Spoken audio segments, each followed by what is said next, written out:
Campus ഞാൻ കണ്ടിട്ടില്ല, പക്ഷെ ക്യാമ്പസിലേക്ക് വന്ന പോലത്തെ ഒരു അനുഭവം. മനുഷ്യരെ രണ്ടായി തരംതിരിക്കാം. ഒരു കോളേജ് ക്യാമ്പസിലും എത്താത്തവർ, ഒരു കോളേജ് ക്യാമ്പസിന്റെയും അനുഭവങ്ങൾ അറിയാത്തവർ, താജ്മഹൽ കാണാത്തവരും കണ്ടവരും എന്ന് പറയുന്നത് പോലെ ഇങ്ങനെ രണ്ട് വിഭാഗങ്ങളായി മനുഷ്യരെ വേർതിരിക്കാം. നമ്മുടെ പഠനം മാത്രമല്ല, അതിനേക്കാളും അപ്പുറം നമുക്ക് പറഞ്ഞറിയിക്കാൻ കഴിയാത്ത ഒരുപാട് കാര്യങ്ങൾ, ഒരുപാട് അറിവുകൾ, പരിജ്ഞാനങ്ങൾ, നമ്മളിലെ വ്യക്തിത്വം. വോട്ടെടുപ്പിനുള്ള രജിസ്ട്രേഷൻ അവസാനിപ്പിക്കുന്നതായിരിക്കും. 2 മണിക്ക് മുമ്പായി രജിസ്റ്റർ ചെയ്ത് വോട്ട് ചെയ്യണമെന്ന് വർഷങ്ങൾക്ക് മുമ്പ് ഈ ഇലക്ഷൻ സമയത്തുണ്ടാവുന്ന ആ അനൗൺസ്മെന്റുകൾ അവിടെ കേൾക്കാം. ഈ അവസാന നിമിഷത്തിലും പ്രമോദേട്ടൻ ദേഷ്യപ്പെടുക. സിദ്ദീഖിനൊരു മാറ്റമില്ല, പണ്ടത്തെ അതേ ആവേശത്തിലാണ് ഇപ്പോഴും. വോട്ട് ചെയ്യാനുള്ള രജിസ്ട്രേഷൻ കൗണ്ടറിലേക്കാണ് ഞാൻ പോകുന്നത്.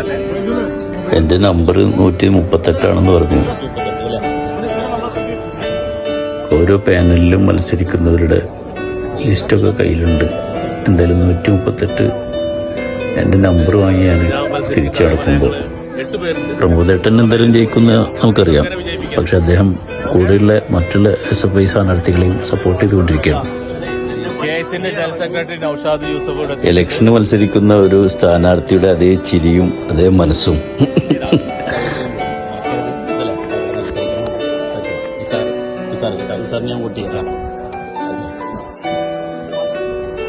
പോളിംഗ് ബൂത്തിലേക്ക് മെല്ലെ കടന്നു ചെന്ന് എൻ്റെ നമ്പർ കൊടുത്തു. ശേഷം ബാലറ്റ് പേപ്പർ. നേരെ നടന്ന് നീങ്ങിയപ്പോൾ തുമ്പ് കാണിക്കാൻ പറഞ്ഞു. ഞാൻ താഴത്തേക്കും നോക്കി, പിന്നെ അവരെ മുഖത്തുനിന്ന് നോക്കി. അപ്പോൾ അവർ ചിരിക്കുന്നുണ്ടായിരുന്നു. ഒരുപാട് പോളിംഗ് ബൂത്തുകളുണ്ട് കേട്ടോ. ഞാൻ ഈ പോളിംഗ് ബൂത്തിൽ കയറി ഓരോ കാൻഡിഡേറ്റ്സിനെയും ചെക്ക് ചെയ്തു. ഓരോ പേജും മറിച്ചു നോക്കുമ്പോൾ എല്ലാവരും വേണ്ടപ്പെട്ടവരാ.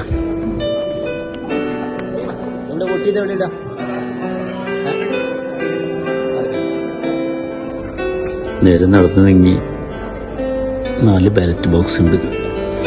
അതിലൊരു ബാലറ്റ് ബോക്സിൽ ഞാൻ എൻ്റെ വോട്ട് രേഖപ്പെടുത്തി. തൊട്ടടുത്ത് മറ്റൊരു സുഹൃത്ത് വോട്ട് രേഖപ്പെടുത്തുന്നുണ്ടായിരുന്നു. ഒരു ഭാഗത്ത് ആർട്സ് ഡേയുടെ ഒരു പ്രോഗ്രാം നടക്കുന്നുണ്ട്. അപ്പം അങ്ങനെ ലൈബ്രറി ഹാളിലേക്ക് ഓരോ സ്ഥലത്തും ഓരോന്നുണ്ട്. ബീച്ച് ബാവ മെമ്മോറിയൽ ഹാൾ, പല ഭാഗങ്ങളാണ്. അപ്പം ഞാൻ MTയുടെ അതൊന്ന് കാണാൻ വേണ്ടി അങ്ങോട്ട് നടന്നു. ഈ ഒരു പേര് കണ്ടപ്പോൾ എനിക്ക് ഭയങ്കര വിഷമായി. സാറിൽ നിന്ന് ഒരുപാട് തല്ല് കിട്ടാനും ഭാഗ്യം ഉണ്ടായിട്ടുള്ള ഒരാളെയാണ്. മുദ്രാവാക്യം വിളിക്കുമ്പോൾ പ്രിൻസിപ്പാളെ കേട്ടോളൂ എന്ന് ഏറ്റു പറഞ്ഞത്, പ്രിൻസിപ്പാളെ കാട്ടാള എന്ന് പറഞ്ഞത് ഞാനല്ലായിരുന്നു, എൻ്റെ കൂടെയുള്ള ആളായിരുന്നു. അവനിന്ന് ജീവനോടല്ല, പക്ഷെ അന്ന് തല്ല് മുഴുവൻ കിട്ടിയ എനിക്കാ.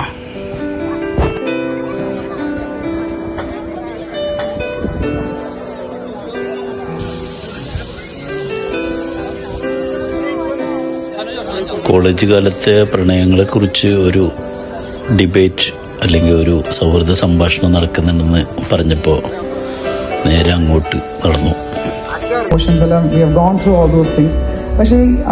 ഒരുപാട് ആൾക്കാരുടെ കോളേജ് കാലത്തെ പ്രണയത്തെക്കുറിച്ച് സംസാരിക്കുന്നുണ്ടായിരുന്നു. പ്രണയങ്ങൾ നഷ്ടമായതുകൊണ്ടാണ് നമുക്ക് ഒരുപാട് കവികളെയും ഒരുപാട് കഥാകൃത്തുക്കളെയും അതുപോലെ ഒരുപാട് നല്ല കലാകാരന്മാരെയും നമുക്ക് കിട്ടിയത്. അക്ബർ എൻ്റെ സീനിയറാണ്. അപ്പോൾ കൂടെ ഉണ്ടായിരുന്ന 2 ആൾ മരിച്ചുപോയി. അവർ ഫോട്ടോ എടുത്ത് വെക്കാന്ന് ഞാൻ പറഞ്ഞു. ഏകദേശം വൈകുന്നേരത്തോടുകൂടി ഇലക്ഷൻ റിസൾട്ട് വന്നു. നമ്മുടെ SFK തന്നെയാണ് ജയിച്ചത്. പണ്ട് ഇലക്ഷൻ നിന്നതും അതിനുവേണ്ടി രാവും പകലും ഓടി നടന്നതും കൂടെ നിന്ന കൂട്ടുകാരെയും ഒക്കെ ഓർമ്മ വന്നു.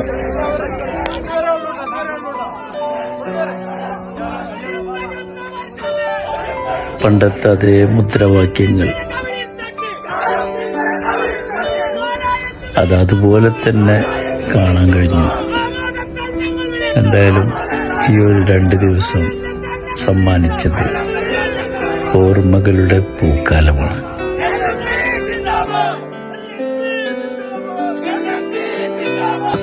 പൊന്നാനിക്കാരായ മെസ്പക്കാരെ അഭിനന്ദിക്കുന്നു. ഞാൻ മുൻപേ പറഞ്ഞതുപോലെ ആശ്ലേഷിക്കുകയും ചെയ്യുന്നു.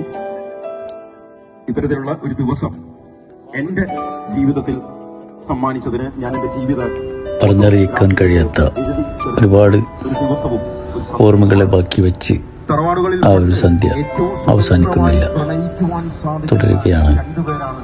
അടുത്തൊരു വർഷം എല്ലാവരും ഇതുപോലെ കണ്ടുമുട്ടുമെന്ന് പ്രതീക്ഷയോടെ. എന്ന ചലച്ചിത്രം